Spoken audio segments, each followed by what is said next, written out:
Gerry Godley, and I'm the MC for the live aspects of Biorhythm Live. I'm a very upmarket Alan Partridge, I think. Uh-huh. Yeah. Steve Martin, the actor, who's also a really respectable clawhammer banjo player, says that talking about music is like dancing about architecture, so we'll be doing a bit of that. And Victor Hugo puts it a little more poetically. He says, music expresses that which cannot be said and upon which we cannot remain silent. And that's really, it's a kind of a contradictory thing. There's really in some ways there's so little we can say about music, and yet we feel so compelled to talk about it.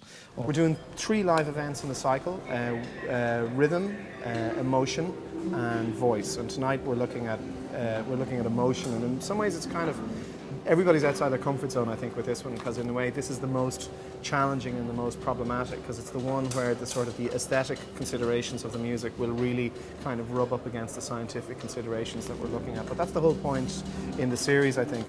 We're going to be brave. We're going to, encouraged by what happened last week with rhythm, we're going to strike out from our rhythmic base camp up for the summit of emotion, which, let's face it, is a kind of daunting, I think, mysterious subject for us to get into. It's kind of elemental, it's epic, it's universal, it's very old.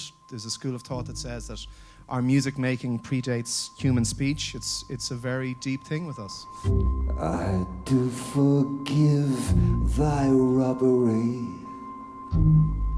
gentle thief. Although thou steal thee all my poverty, and yet love knows it is a greater grief to bear love's wrong than hate's no injury.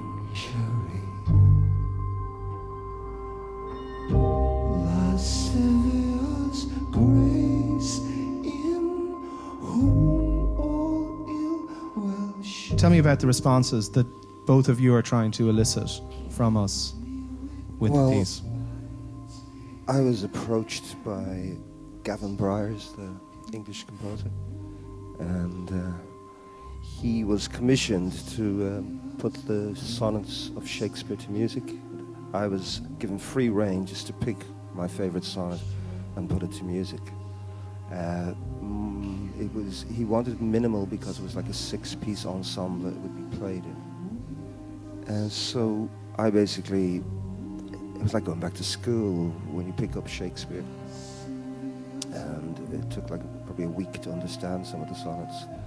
But one thing I really disliked was whenever, I think everybody wants to like Shakespeare, but it's thrown at us in such an aggressive way. Like if you turn on the TV and there's a Shakespeare movie, it's so Olivier'd, it's like, it's old language, so it's hard to get.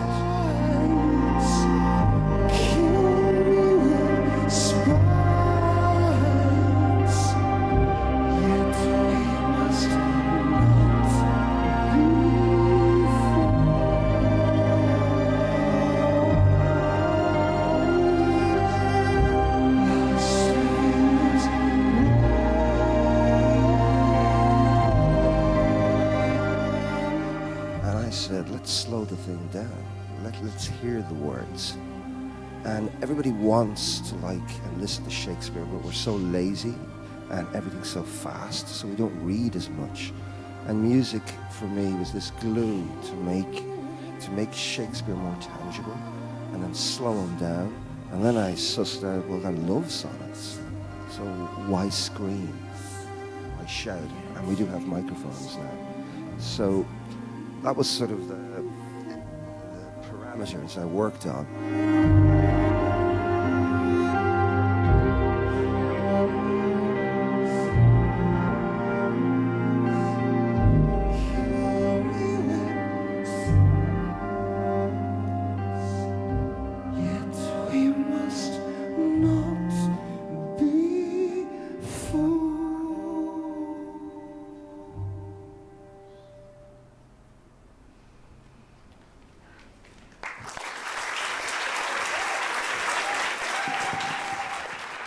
it was a very textured piece. That was my impression. There was a lot of texture and a lot of kind of emotional, I guess, fibre to it. I wonder, does anybody on the panel, Mike, let's get your, would that kind of fit into any of the rubrics that your work on? I'm Mike McCready. I'm the co-founder of Music Xray. We wouldn't say that the perfect pop song exists or the perfect hit song exists. What we do see is that there are roughly 60 mathematical patterns that work as hit songs. And when I say mathematical patterns, I mean as computers are able to listen to a song and isolate its individual elements. So you can isolate melody, harmony, beat, tempo, rhythm, octave, pitch, chord progression, fullness of sound, cadence, sonic brilliance.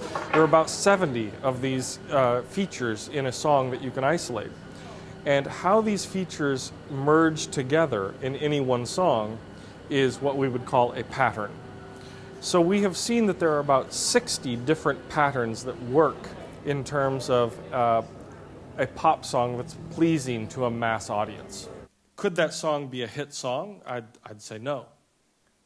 It's not a hit song. It's not something you'd hear on the radio and think, wow, yeah, I got to hear that again. But it is something that you would hear at home listening on your own with a glass of wine and be profoundly moved by it. And in that sense, it's a hit song. One of the great things about music is we can't explain it.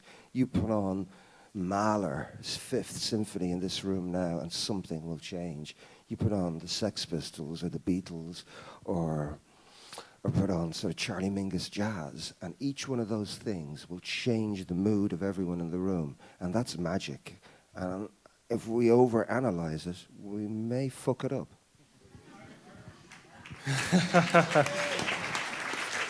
Taste perceptions. Chris Martin of Coldplay might really turn you off as a person, the way he moves on stage and performs. And when we analyze music with a computer, the computer obviously doesn't know who's performing, whether they're at the pinnacle of their career or just starting out or have been shamed and are on their way down, or if that song is the theme to a blockbuster movie or prominent in a commercial ad campaign. All of these things influence the way that we perceive the piece of music. Really interesting so far, especially to get all the different perspectives from musicians themselves who produce music and need a reaction to their music, to people like me and Michael who are interested in the average response to different types of music. All infants are born with the same ability to discriminate music. And they can discriminate very complex patterns in music. It's incredible what they can do. But after the first year of life, this ability is shaped by the music that they're exposed to. So by the end of year one, children that are born in Western cultures, their brain has shaped to be able to discriminate only those sounds that exist in Western cultures and not sounds that might exist like raga, for example, in Indian cultures. So then that subsequently means that later on in life, as adults, we lose the ability to appreciate that music from other cultures. However, if a musician then will marry the two, so take sort of basic components of Western music and superimpose it on other types of music, then you get general appreciation of that. So there are two things going on. One is this universal reaction, and the other one is individual preferences to different types of music. But I think tonight was all about the kind of universal responses to, universal emotional responses to music.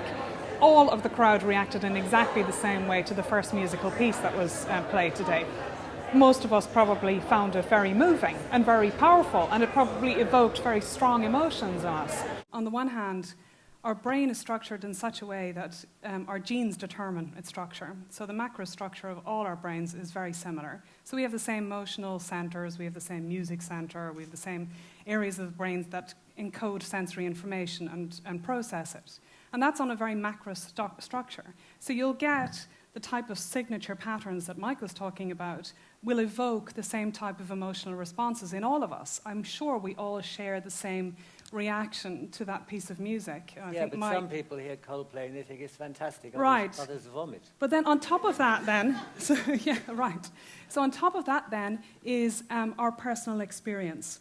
What we can find is that there are common mathematical threads through all of the songs that you like. There might be several different threads, but there are probably no more than 3 or 4 per individual that you really key into, and that's what we can now lock into in terms of how we can predict your taste going forward.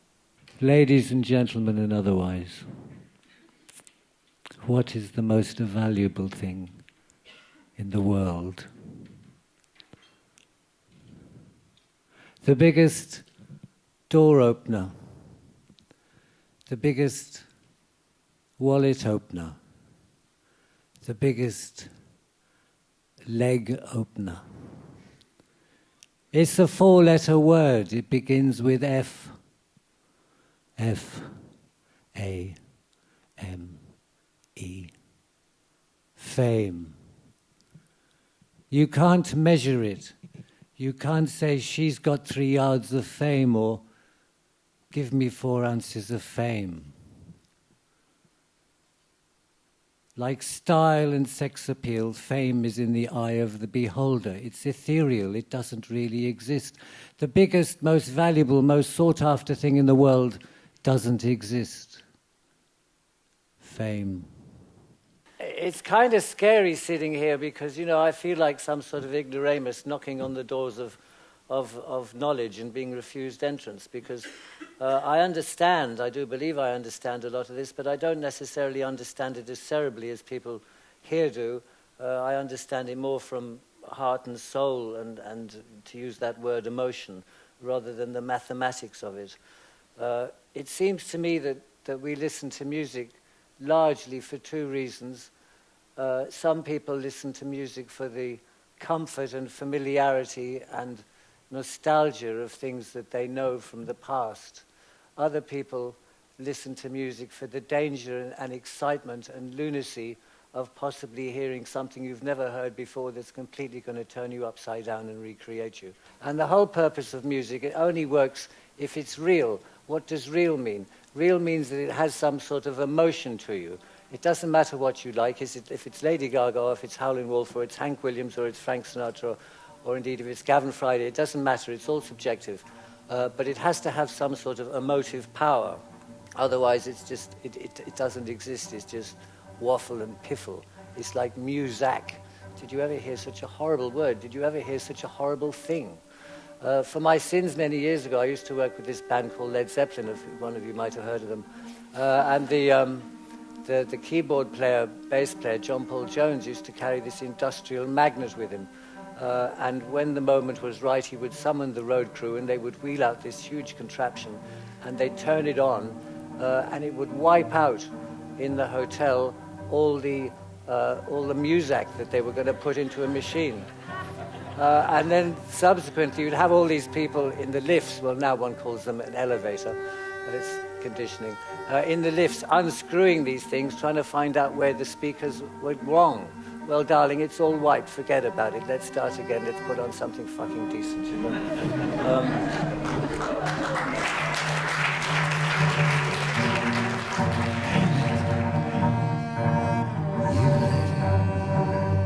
Cursing at your life, cursing at your life. You're a discontented mother, a regimented wife. I've no doubt you dream about the things you never do. But I wish someone had to talk to me like I want to talk to you. Hey lady, you lady, cursing at your life. You're a discontented mother, a regimented wife. I've no doubt you dream about the things you never do. I've no doubt you dream about the things you never do. Oh, I've been to Georgia. There's a word that keeps coming up, which is pattern, which is really interesting, because when we were here last week talking about rhythm, we spent a lot of time talking about patterns, and I thought there was actually more to be done on it. And I just wonder, is there something here where there's something in nature that is a pull for both the kind of creative spirit of the human wanting to say something personal and say something of themselves, but also for the scientist, that it's something around that, around the role of patterns. Music that has that kind of pattern change to it, so dissonance to consonance, tends to be very pleasurable. And people have, and it evokes a very strong and specific pleasurable response. And if you look at the brain patterns of somebody who's perceiving that kind of music change in a scanner, you'll see the emotional areas of the brain activated, but you'll also see other areas of the brain that are implicated in reward.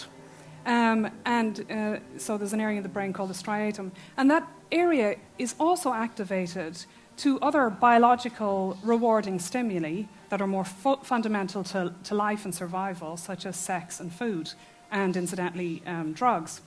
And rock and roll rears its ugly head. Well, not only that, but Ian Jury was right. Sex and drugs and rock and roll, all the same thing. There are two routes in the brain to processing information from music. One is what's called in the business the low road, which is a pathway between our sensory systems and the brain that processes information in a very crude way. And it allows us to rapidly assess a situation so that if we need to run away, we can do it very quickly. Then there's what's called the high road, which goes through the cortex, which does a detailed analysis of the sensory information that comes in. So, for example, we might be able to recognize a familiar tune, or we might be able to recognize the composer, etc. But what I'm talking about is the universality of music really taps into this low road business, the sort of crude processing of the information, and the reaction to that is shared by most of us. But it's the high road that will specify our individual reactions. Then, what would you say personally? What music moves you personally? A lot of different kinds of music, but I've got a very Catholic taste in music. But one thing that always sets me off, no matter what, and that is crowd singing. So spontaneous singing in crowds. Like if I'm at a rugby match or something like that and there's a chorus of The Fields of Athenry, how many times have we heard that? It always evokes tears in me, very strong, yeah. And just getting back to what Gavin said, though, about Mahler, I mean, is that kind of what's happening when we're in a big collective and having a kind of very social, communal experience around music? Are we all on the low road together at the same time, I wonder? That would be my bet. And you could take Mahler to, let's say, a tribe that have never been exposed to Western music even, and you'll get the same emotional responses to that type of music. But that's not, then your preferences then might be on top of that. You might not like Mahler. But the reaction to the emotional reaction tends to be universal. I'm reminded, Rossini, by the way, had a terrible dry wit. He said about Mahler, he said that there were some great moments, but some terrible half hours.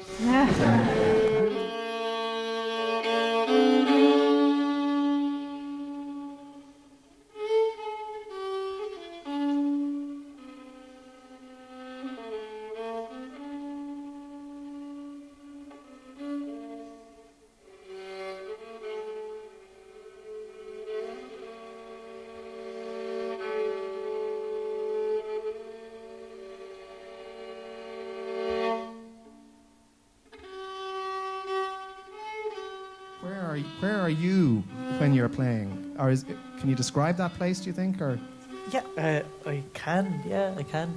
Oftentimes when I play, I always close my eyes. I find it hard not to. And there'll be like a silent film inside my head, and that's just what happens. And then it's one of my favourite things actually after a gig that people come up and say, they'd be kind of awkward and they'd say, I don't know if I should tell you this, but when you were playing, this happened inside my head. And they might describe colours or textures, or they might describe kind of like a dream thing. And it's only ever happened once that it's been exactly the same thing inside somebody's head as mine. And it was down in Ellis, and we were playing for a group of Japanese psychoanalysts. And there's about 20 of them sat in a semicircle in this kind of conference room. There was a bit grim, low ceiling, And anyway, I played some music, and Tony McMahon was there. He played some music, and And after one of the pieces I played, and inside my head, I was in a very specific place. And I was actually telling Petter, who's amazing drummer from Sweden, percussionist, and it was his birthday the other day. We went up to Wicklow for a walk, and we passed very close to the place where I was in my head that day, which is the road, if you know Capure at all, the mountain. And we were walking down that road, and there was potholes in it, and I could see my friends Jenny and Shane. They were walking ahead of me, and it was very specific, the colours, the roads, the potholes, the reflections. And after the piece of music, this Japanese psychoanalyst said very tentatively, excuse me, I'd like to tell you what happened inside my head. And it was exactly the same image. Terrifying. So, yeah. Wow. So that was the first thing. And to me, what music is it's a way of communication. That's what it is. And when I play a concert, it's what it does is it brings people's minds to a different place than they were when they walked into the room. So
I'm Ben Knapp, and I'm from the Sonic Arts Research Center. And tonight what we did is we talked about music and emotion, and specifically what I talked about was looking at how we can measure emotion through physiology of the human body, and even more importantly, can we use that in actually creating music. And one of the ways we do capture that electrically is these funny things that me and the front row have in our hands. Just to give you an example, this is electrodermal activity. Let's see if I can switch back over for a second. As you relax and as you become more agitated, or as you delve into the piece, your skin resistance changes. Why does it change? Well, anthropologically, we had a fight or flight reaction long in our time ago in our ancestors, chimpanzees and monkeys, and when they wanted to have a fight or flight and you had to climb a tree, your hands would sweat, the bottoms of your feet would sweat, and you got nice and sticky and you could climb that tree. Now, what does that have to do with music? Well, as you change from being very agitated and activated to very relaxed, that's seen in the galvanic skin response as well. You guys are wearing this stuff right now. Essentially, the signal's coming from you. It's going through a little MIDI device and getting sent to us up on the stage. What we wanted to do, and Eric composed this piece specifically to try to be a chamber music piece, one that would try to create some sort of intimate chamber music-like environment, but use this new avant-garde way of using my inner gestures and to actually manipulate the sound. All the music that you're going to hear played right now, all the sounds you hear are actually captured from Gossia playing. So what Eric does in this piece is his sole function, which he does quite well, is actually capturing Gossia's sound. And then I'm basically there just to manipulate the sound with gestures. So we're going to try this piece.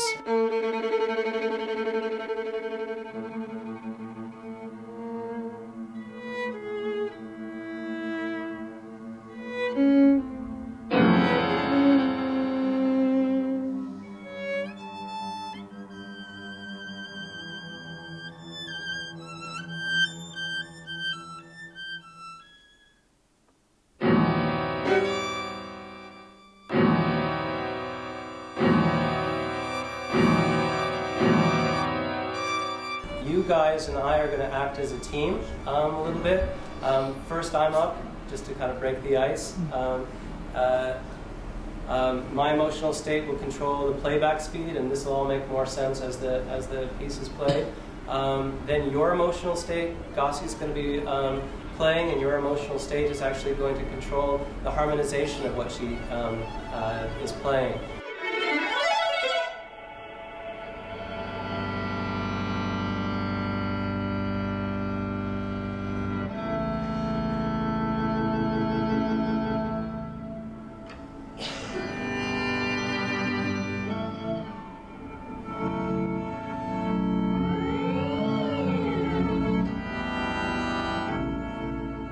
It wasn't any particular common reaction. There were groups of people, so you could. We had displayed on the screen the physiology of the audience members that were being monitored, and if you looked at them, you could see 2 or 3 or 4 people at a time moving with what was happening on stage, and then fading out, and then other people coming in and out. So not everybody had the same reaction. Not everybody had the same reaction to the same things. It depended on the person, but there was certainly what you saw entrainment happening with some of the audience members. Absolutely. And then we're going to move into actually Kate playing, and then your emotional state's actually going to control the reverberation.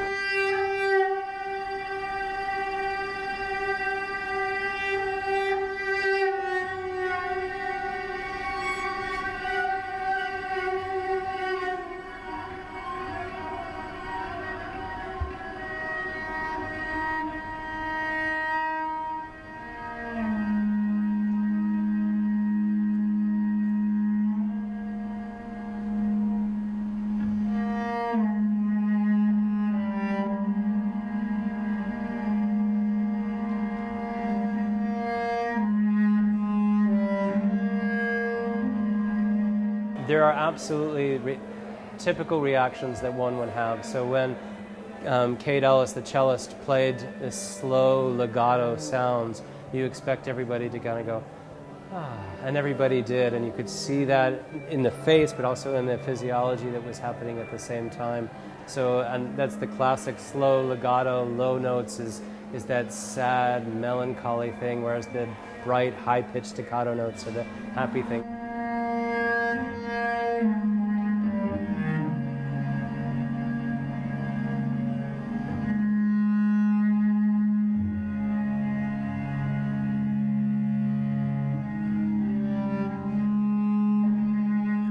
The overall thing is very interesting, the way you were moving around, but I don't know whether I had any effect or when. I don't know if you heard the huge shifts in harmonization that happened when Gossia was playing, or the dramatic increase in reverb. Are there patterns, are there things that happen that you hear as you interact in these situations?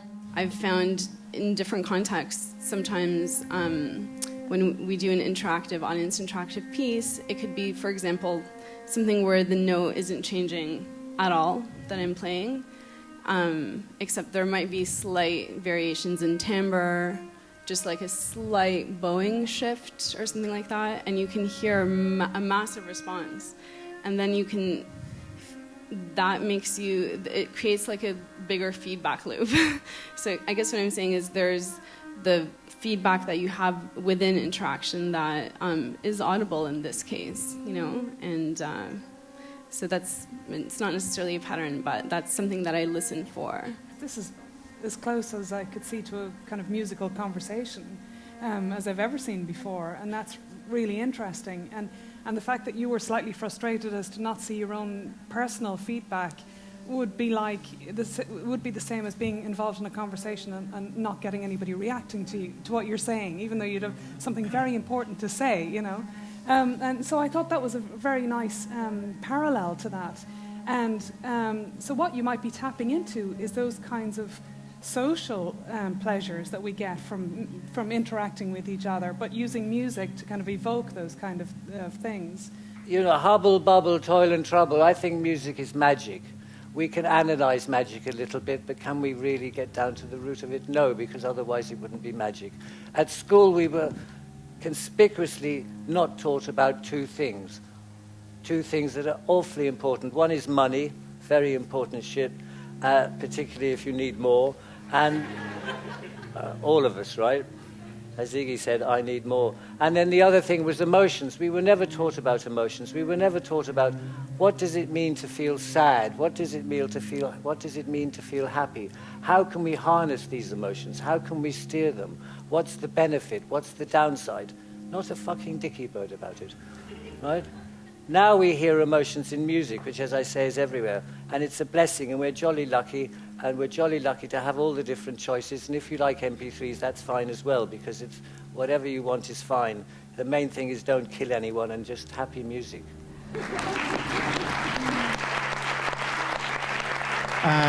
So, hang around, have a beer, talk about tunes. It's all good.